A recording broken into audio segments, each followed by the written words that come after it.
పెళ్ళైనా పండగైనా వేడుక ఏదైనా పట్టు చీరల ప్రత్యేక వేదిక వారాహి సిల్క్స్.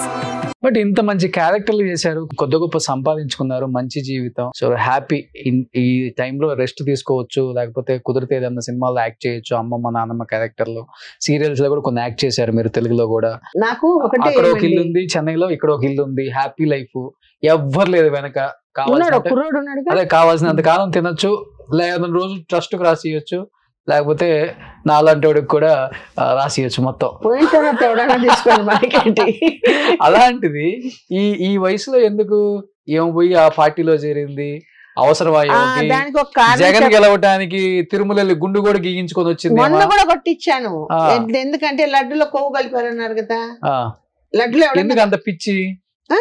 అంటే కాదండి, మాకు రాజశేఖర్ గారు బాగా తెలుసు కదా. చిన్నప్పటి నుంచి మా ఇంటికి వచ్చి ఆయన వచ్చేది అంతా చూశాను నేను. మా అమ్మ కూర్చున్నప్పుడు ఆయన ఇది హెలికాప్టర్ క్రాష్ లో చనిపోతే ముక్కలు ముక్కలు అక్కడక్కడ పడిపోయినాడు కదండి. ఇది చూసి 3 రోజులు మేము అన్నం తినలా ఏడ్చుకుంటాం. అప్పుడు మా అమ్మ చెప్పింది, జన్మ ఎందుకు ఇచ్చాడో తెలియదు భగవంతుడు, ఏదో ఒక మంచి పని చేస్తూ మనం పోతే మంచిది. ఆయన చూడు ఎంతో మందికి ఎన్నో మంచి చేశాడు, ఆయన చనిపోయినాడు. అప్పుడు ఫామ్ అవుతుంది, ఇంకా అప్పుడు పార్టీనే ఫామ్ అవ్వాల. అప్పుడు ఒక డిసైడ్ అయిపోయాను నేను.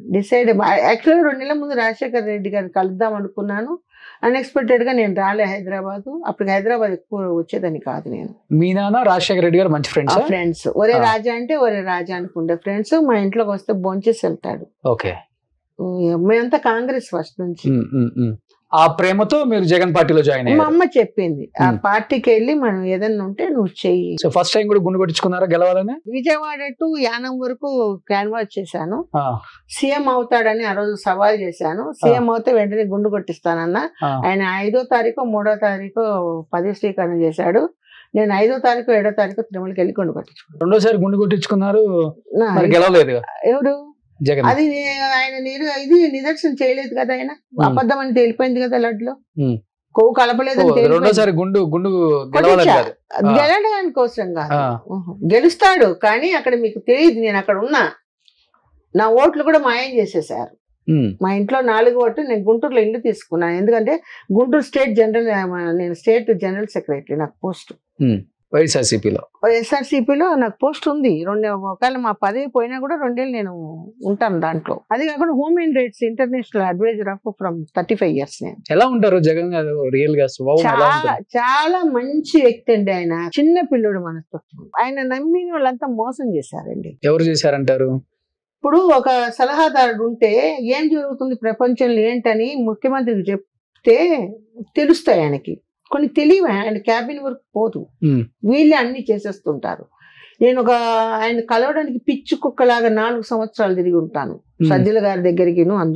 తర్వాత విజయసాయి రెడ్డి గారే నాకు ఈ పోస్ట్ వేశారు. సజ్జల గారికి చెప్పి ఈ అమ్మాయి సూటబుల్ పర్సన్ అని. ఎందుకంటే నేను 35 years దీంట్లో ఉండి కొంచెం మంచి పార్టీలో ఉన్నారు కదా. ఎవరు ప్రధాన కారణం పార్టీ ఇంత దిగిపోవటానికి, ఇంత దారుణమైన ఓటమికి రావటానికి? పక్కన ఉండే వాళ్ళే ఒక 2-3 ఉన్నారండి, పేర్లు నేను చెప్పకూడదు కూడా. ఈయనకు అసలు విషయాలు తెలియవు కొన్ని. ఫస్ట్ ఉన్నప్పుడు మేమంతా ఉన్నప్పుడు గట్టు రామచంద్రరావు గారు, అంబటి రాంబాబు గారు, నేను, వంగవీటి ఉష, మేమంతా ఒక టీం అన్నమాట. ఇక్కడ ఒక క్యాబిన్ కూడా ఉండేది మాకు. సో ఆయన గెలిపించాం ఫస్ట్ టైం.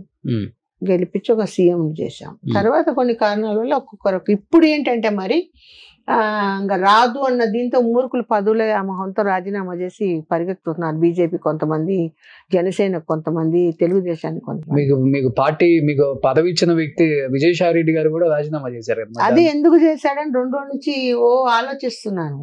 ఎందుకు చేశాడు, ఎక్కడ ప్రెజర్ వచ్చింది, దేని వల్ల అని నేను కనుక్కుంటున్నాను. కానీ నిజాలు ఎవరు చెప్పరు కదా మనకి. సో ఓడిపోయిన తర్వాత జగన్ గారిని కలిసారా?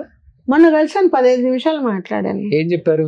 ఎందుకన్నా ఇట్లా జరిగింది, ఎక్కడో తప్పు జరుగుతుంది, ఓట్లు గల్లంతైనాయి, రీఎలక్షన్స్ ఎందుకు ఒప్పుకోలేదు, రీఎలక్షన్స్ పెట్టాలి కదా. మళ్ళీ చెప్పలేదా మరి? మీ చుట్టూ కొంతమంది ఉన్నారు, మీ క్యాబిన్ దాకా ఏ విషయం రాని పక్కన జనం అండి, ఒక్కొక్కడు ఒక 20 మందిని వేసుకొని వచ్చి జనంలో అసలు ఎలా తోస్తున్నారంటే అలా దోస్తున్నారు. నా చీర కూడా లాగేసి నెట్టుకొని వచ్చేస్తుంటే ఇంకేం చేయాలి మనం?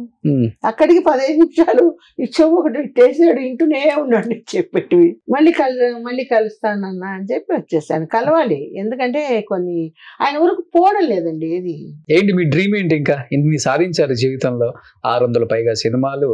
నా డ్రీమ్ ఏం లేదండి, ఉన్నన్నాళ్ళు మంచి చేయాలా, మన చేతనైతే సాయం చేయాలి, లేదంటే రామకృష్ణ సాయిబాబా అనుకుంటే భయం చేసుకోవాలి. ఓపికన్నంత వరకు యాక్ట్ చేస్తాను, లేదంటే రిటైర్డ్ అయిపోయి ఒక తోట పెట్టుకొని నాకు అగ్రికల్చర్ నా కూరగాయలు నేను పండించుకుంటాను. ఎన్ని ఎకరాలు ఉంది? ఎకరాలా ఏమీ లేదు, చిన్న గ్రౌండ్ లోనే పండించుకుంటాను అంతే. సో చెన్నైలోనే ఉండాలని ఫిక్స్ అయిపోయారు ఇంకా? అనుకున్నా, మరి నసీబ్ మే క్యాలి క్యాతో కిసి కమాల్ భాయ్, గాడ్ కనోస్. ఓకే, సో జీవితం అయితే ఇలా వెళ్తూ ఉంది. సుమన్ టీవీలో మీ పర్సనల్ అండ్ బిజినెస్ ప్రమోషన్స్ కోసం కింది నెంబర్కి కాంటాక్ట్ చేయండి.